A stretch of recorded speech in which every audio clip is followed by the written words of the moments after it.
Hello dear students, कैसे हैं आप सब। आई होप कि आप सब बढ़िया होंगे।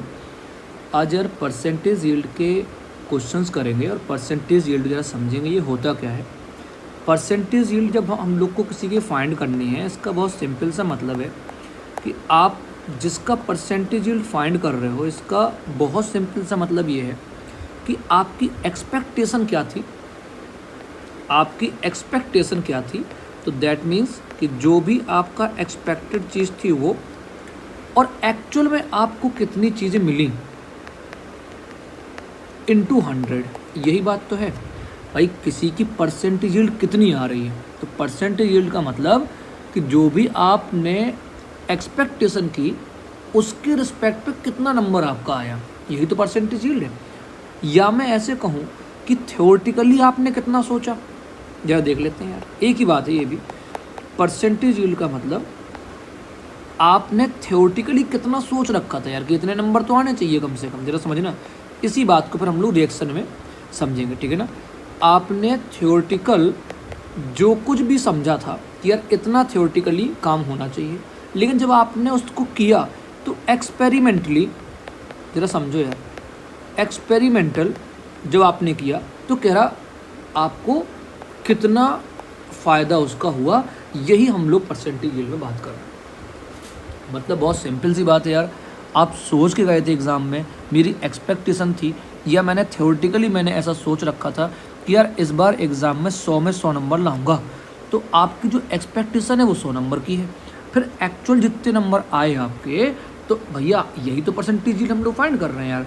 तो जितने आए डिवाइड बाई टोटल इंटू 100, तो ये परसेंटेज यील्ड हो गई यार। अब इसी बात को जैसे मैं आपसे जनरली आपसे मैं बोलूँ, किसी एग्ज़ाम में आप ये सोच के गए थे कि भैया 100% मेरे नंबर आने चाहिए, लेकिन नंबर आपके केवल एक्चुअल बेटा कितने आए, 90 आए। तो आउट ऑफ 100 आपके 90 हैं, इंटू 100 करो, तो आपने भैया ये क्या निकाल ली, परसेंटेज यील्ड आपने फाइंड कर लिया। ठीक बात है क्या। मतलब सर ये कितना आ गया मेरा, कि सर मेरा 90 परसेंटाइल बन गया। क्लियर बात है क्या, एकदम ठीक बात है क्या। अब जरा इसी बात को हम लोग क्वेश्चन के फॉर्म में जरा समझते हैं। जैसे यार मैं आपसे कहता, एक बहुत सिंपल सा क्वेश्चन लेता हूँ मैं, बहुत बड़ी बात नहीं, ये तो एग्जाम्पल की बात थी। एक मैं क्वेश्चन ले लेता हूँ। मैंने आपसे कहा कि 20 ग्राम ऑफ कैल्शियम कार्बोनेट, एक क्वेश्चन ले लेता हूँ, कह रहा है 20 gram of calcium carbonate gives, आपको क्या दे रहा है ये, 5 ग्राम CO2, 5 gram CO2 on heating, ठीक है ना। तो कह रहा कैलकुलेट परसेंटेज यील्ड, कह रहा कैलकुलेट द परसेंटेज यील्ड। अब यार जरा मुझे एक बात बताना, आपको परसेंटेज यील्ड निकालनी रिएक्शन की कि कितनी है। तो पहले तो आप एक काम करो कि आप इसको जरा लिख लो जरा यार, कि कैल्शियम कार्बोनेट जो आपके पास था, कह रहा 20 ग्राम ऑफ कैल्शियम कार्बोनेट को जब आपने डिकम्पोज कराया तो कह रहा भैया मुझे ये कुछ ऐसा मिल गया यार। तो ये क्या क्या देता है बेटा, CaO प्लस CO2 देता है। अच्छा, क्वेश्चन ने आपको कहा है भाई साहब कि 20 ग्राम जब कैल्शियम कार्बोनेट आप यूज करते हो तो कह रहा है यार 5 ग्राम CO2 गैस मुझे मिलती है। पक्की बात है क्या। अब कह रहा है इसकी परसेंटेज यील्ड बताओ क्या होगी। तो जरा यार मुझे एक बात बताना, कितनी आसान सी बात है। आप तो पहले ये फाइंड कर लो, आप तो पहले ये फाइंड कर लो कि सर सही मायने में 20 ग्राम कैल्शियम कार्बोनेट से कितने ग्राम CO2 एक्चुअल बनना चाहिए। 5 ग्राम तो वो कह रहा है, ठीक बात है क्या। अब जरा देख लेते हैं यार, मैंने आपसे कहा कि जरा स्टोइकोमेट्रिक कोफिशिएंट जरा देखो बेटा, ये 1 मोल है तो ये 1 मोल है। ओरिजिनल इक्वेशन में जब ये इसका 1 मोल खर्च होता है तो CO2 का भैया 1 मोल बनता है। पक्की बात है। तो सर 20 ग्राम में कितने मोल है कैल्शियम कार्बोनेट की, तो भैया अपना मोल इज इक्वल टू क्या होता है, W अपॉन M। W मतलब W, ठीक बात है क्या बेटा। तो W क्या है, गिवन मास है भैया। गिवन मास कितना है 20, और मॉलिकुलर मास कैल्शियम कार्बोनेट का बेटा कितना आएगा, 100 आ गया अपना। पक्की बात है क्या। तो सर इसके मोल कितने निकल आए, इसके मोल निकल आए भैया 1/5। अब जरा मुझे एक बात बताना, तो सही मायने में भैया 1 रुपये में एक चीज़ ऐसे मानो, तो 1/5 में कितना सर 1/5, अरे भाई हाँ या ना। तो सर इसका मतलब ये है कि 20 ग्राम का मतलब 1/5 मोल। तो 1/5 मोल से कितने मोल CO2 बना? तो कह रहा सर 1/5 मोल ही CO2 बन रहा है, 1/5 मोल CO2 बना। पक्की बात है क्या? अच्छा, तो सर 1/5 मोल जो CO2 बना उसमें कितने ग्राम है? मतलब यार समझ गए ना मैं क्या कह रहा हूँ कि आप तो केवल मोल मोल खेलो, आप तो ये निकाल लो कि भाई 20 ग्राम से ये कितने ग्राम बनना चाहिए था, और बना कितना है वो पर हम लोग जरा बात कर ले रहे हैं यार। बना 5 ग्राम है, तो यार 1/5 तो मेरे मोल निकल आए। तो n इज इक्वल टू बेटा होता है W अपॉन M। पक्की बात है क्या? तो n कितना दिया है मुझे 1/5, W मुझे निकालना है कितने ग्राम बना। सही बात है क्या यार? और मोलर मास कितना है CO2 का भैया? ये 44 है। पक्की बात है क्या? ये कह रहे हैं सर यार, कह रहे 44 है, तो अपने काम कर लेते हैं यार। तो W इज इक्वल टू बेटा कितना आ जाएगा यार? 8.8 ग्राम के आसपास निकल आया यार। अच्छा, इसमें सर आप बताना क्या चाह रहे हो?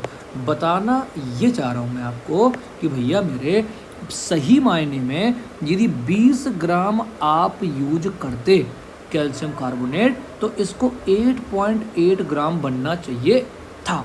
मतलब सर ये मेरा क्या है? ये मेरी क्या है? ये एक्सपेक्टेशन है। ये मेरी क्या है? ये एक्सपेक्टेड डेटा है जो आपने सोच रखा है कि भैया इतना तो कम से कम बनना चाहिए था। लेकिन सर बना कितना है क्वेश्चन के अकॉर्डिंग? 5 ग्राम। तो ये एक्चुअल वाली बात हुई। समझ में आ रहा क्या है? समझ में आ रहा क्या? तो भैया परसेंटेज यील्ड क्या आ गई? Percentage yield is equal to हो गई कि सर स्मॉल नंबर यानी कि वो वाला नंबर जो एक्चुअल वाला है डिवाइड बाई कह रहा सर ये वाला नंबर जो लार्ज नंबर है। भाई एक्सपेक्टेशन ज़्यादा थी मेरी तो 8.8 और इंटू भैया कितना कर दो? 100 कर दो यार। अरे भाई ठीक बात है क्या?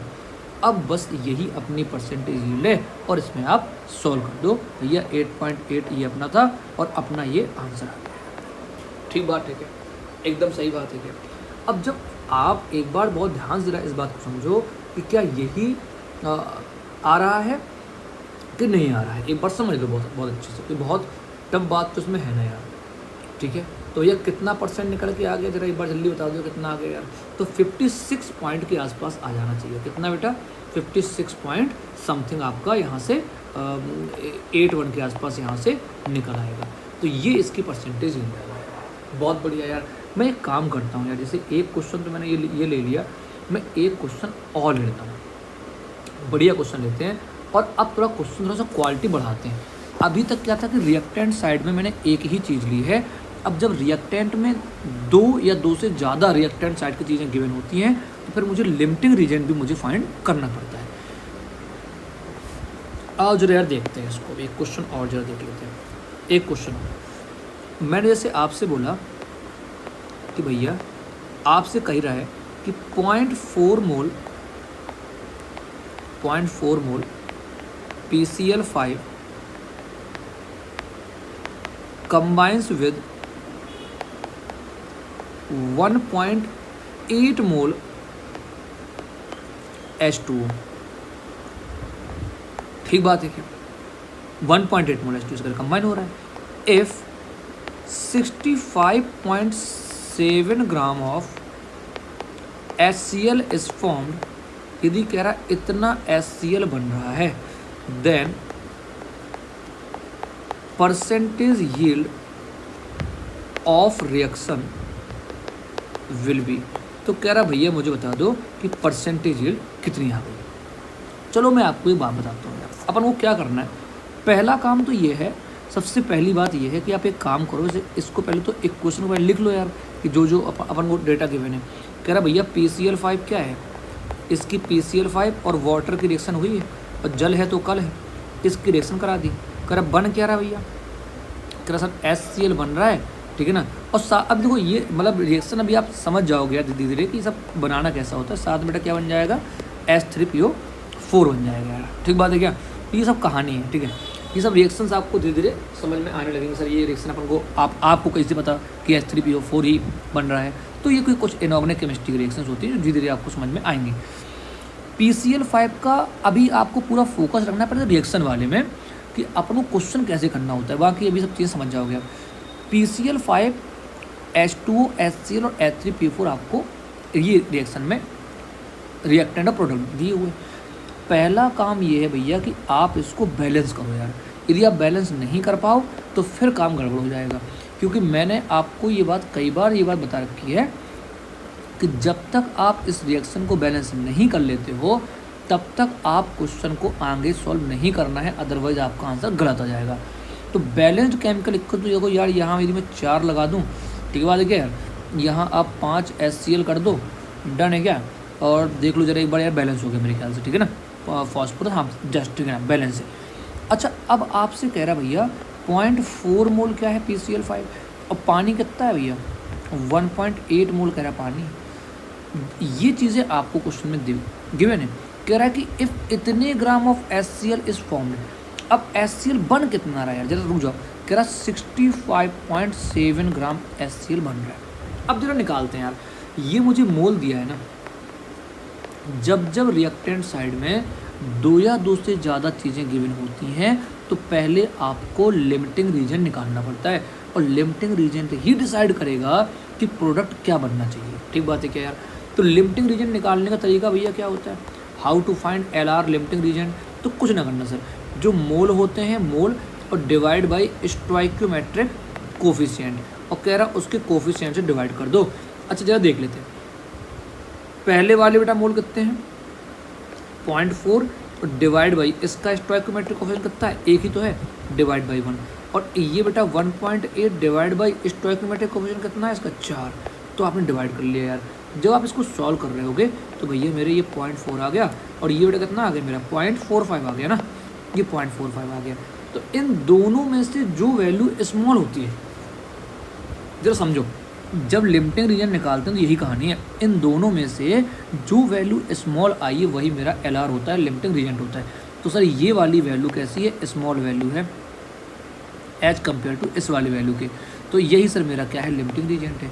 अच्छा मैंने कहा जो लिमिटिंग रीजेंट होता है वही रिएक्शन का डिसाइडिंग फैक्टर है, तो कह रहा बाकी चीज़ों को आप आग लगा दो, उनसे कोई मतलब नहीं है, मतलब इस वाले पूरे पोर्शन से अब मुझे कोई लेना देना है नहीं, मेरा क्वेश्चन इसी के अलोंग सॉल्व होना है, बस सिंपल सी बात है, ठीक है ना।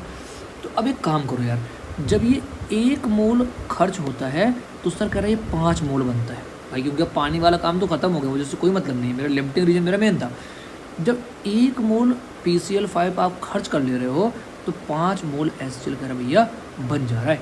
तो सर मैं एक काम करता हूँ 0.4 मोल से कितना बनेगा ये, अब बहुत आसान सी बात है, जरा देख लेना यार, मैं लिख देता हूँ यहाँ पर, ठीक है ना। अब जरा क्वेश्चन का जरा यहाँ सॉल्व करते हैं। देखो 1 मोल PCl5 आपके पास था, तो कह रहा भैया 5 मोल HCl के बनते हैं। यदि मेरे पास 0.4 मोल है PCl5 है, तो ये भैया कितना बन जाएगा बताओ जरा यार, कोई बहुत बड़ी बात है क्या। आप क्या करो भाई, 1 रुपये में इतनी चीज़, तो 0.4 रुपये में कितनी चीज़ें, तो सर 5 × 0.4, ठीक बात है क्या। तो सर ये निकल के मेरा कितना आ गया, ये 2 मोल निकल के आ गया, ये सर 2 मोल निकल के आ गया, सर 2 मोल HCl यहाँ से मिल गया। अच्छा फिर मैं हर आपसे एक ही बात कहूँगा, गिवन डेटा तो मुझे ये है कि इतने ग्राम बना अपना, लेकिन सही मायने में 0.4 मोल से कितने ग्राम बनना चाहिए था। तो सर 2 मोल HCl जो निकल के आया है, मैं 2 मोल HCl का मैं क्या निकाल लूँ, ग्राम निकाल लूँ यार। तो भैया N = क्या होता है, W/M, और N कितना दिया है मुझे 2 दिया है, और मोलर मास HCl का भैया यहाँ पर पुट कर लो, ठीक बात है क्या। तो मोलर मास जरा जल्दी से बेटा पुट कर देना, तो ये बहुत बड़ी बात है ना यार। ये बेटा मोलर मास कितना निकल आएगा, उसको 36.5 निकल आएगा। अरे भाई है कि नहीं, अरे यार क्लोरीन 35.5 होता है, हाइड्रोजन हो गया 1, तो कह रहा दोनों कह रहा भैया मल्टीप्लाई कर दो, और W कह रहा यार यहाँ से वैल्यू निकाल लो, तो ये 73 ग्राम के आसपास आ गया अपना, ठीक बात है क्या, ये 73 ग्राम आ गया, डन है क्या। अच्छा तो इसका मतलब ये हुआ कि सर 0.4 मोल यदि आप यूज करते तो कितना बनना चाहिए था, सर ये 73 ग्राम बनना चाहिए था, लेकिन क्वेश्चन ने क्या कहा था, सर वो 65.7 ग्राम बन रहा है।